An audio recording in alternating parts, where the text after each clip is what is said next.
The story of wartime survival isn't just about ration books, victory posters, and government guidelines.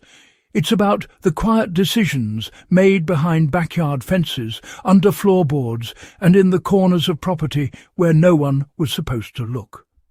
For 1 minute, stay with me here. When we talk about food shortages in World War II, we often think of the broad strokes: rationing, black markets, and government-approved victory gardens. But the real history, the raw history, comes from the foods families cultivated out of sight, because the official supplies simply weren't enough. People didn't gamble with hunger. They adapted, improvised, hid what needed hiding, and fed their households through methods rarely discussed in mainstream narratives. That's the doorway we're walking through today. If you've been craving a deep dive into the lesser-known survival strategies of ordinary families who had no option but resilience, you're in the right place. Let's get into the hidden food sources that kept countless homes alive during the toughest years of the 20th century. Families turned to shade-grown root vegetables in places inspectors wouldn't check. Root vegetables were a quiet hero during the war, but families went beyond simple garden rows. They planted them behind sheds, along shadowed walls, or beneath laundry lines where prying eyes rarely wandered. Carrots, parsnips, and beets were especially common, not just because they were hardy, but because they could be harvested gradually without giving away the size of the crop. If you're a prepper today, this method still applies.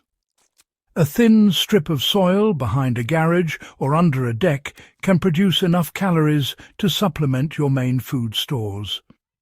Root crops thrive in partial shade, and their foliage blends in naturally with other plants, which makes them one of the best quiet-growing food sources even now. Hidden trellises behind homes provided families with beans rich in protein. Beans were a protein lifeline when meat rations dropped to almost symbolic amounts. Instead of growing them on visible poles, families built low-profile trellises tucked between outbuildings or inside narrow alley spaces. Climbing beans didn't need much room, and once they started wrapping upward, they practically took care of themselves.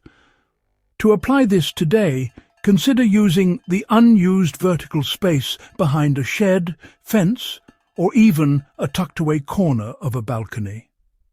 A thin cord system or wire mesh can support an entire season's worth of climbing beans without drawing attention. Families hid medicinal and edible herbs along paths and foundation lines. Herbs quietly filled nutritional gaps at a time when fresh produce was unpredictable. Wartime families planted thyme, sage, parsley and chamomile along walkway edges or the foundations of homes where they blended in as ornamental greenery. What makes this strategy powerful today is its subtlety. Herbs don't scream food production, making them ideal for low-profile prepping. They also dry easily, which is exactly how families preserved them during shortages. A simple step like hanging bundles in a warm room gives you a supply that can last months without refrigeration.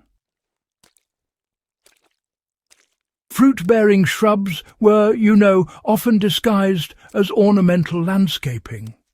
Not every home could safely plant a large fruit tree, but berry bushes, cleverly disguised as decorative plants, were actually quite common.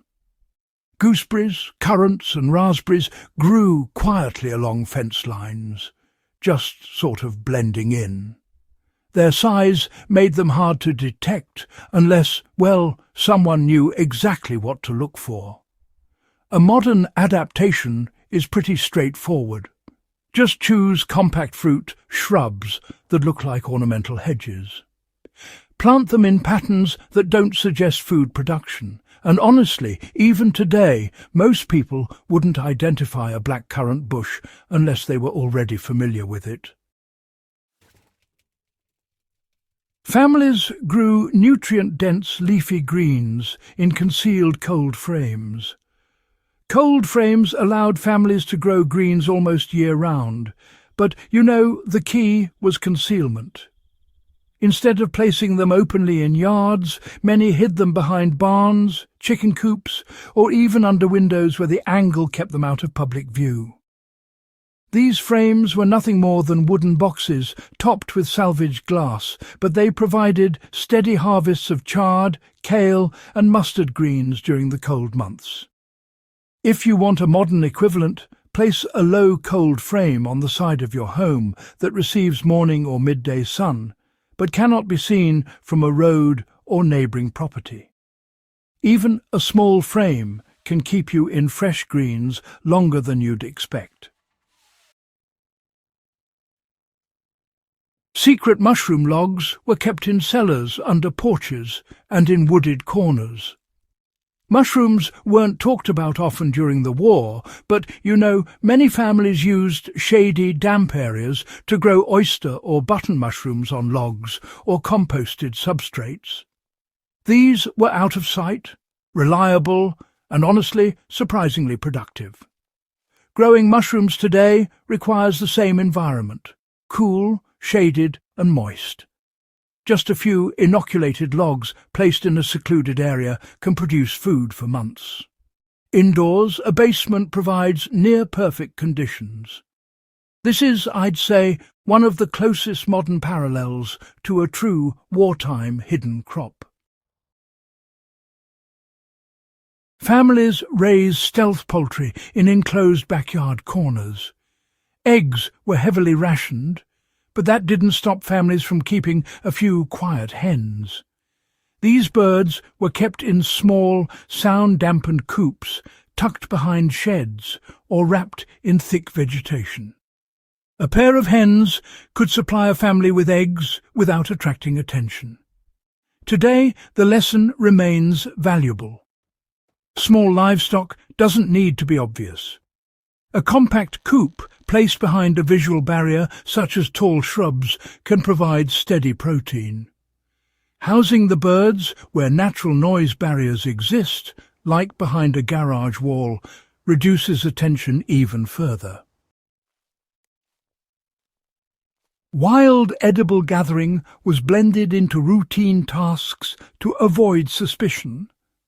Gathering wild edibles wasn't always allowed, especially in occupied regions, so people folded foraging into daily chores. They collected nettles, dandelion greens, wild sorrel, and berries while gathering firewood or taking children for walks. Learning these plants today gives you a survival advantage, especially when gardens fail. The practical step is simple. Identify 5 common edible wild plants in your local area and learn their seasonal patterns. Repeat the knowledge every year. That's exactly how wartime families kept the skill alive. These hidden food sources sustained countless households through one of history's most strained eras. They weren't flashy, and they weren't documented in victory garden manuals, but they were real. They worked. And they demonstrate the kind of quiet resilience that serious history buffs and survivalists study for good reason. If you want more deep dives like this, make sure you subscribe to The Prepper Historian and share this with someone who loves learning about the forgotten side of survival history.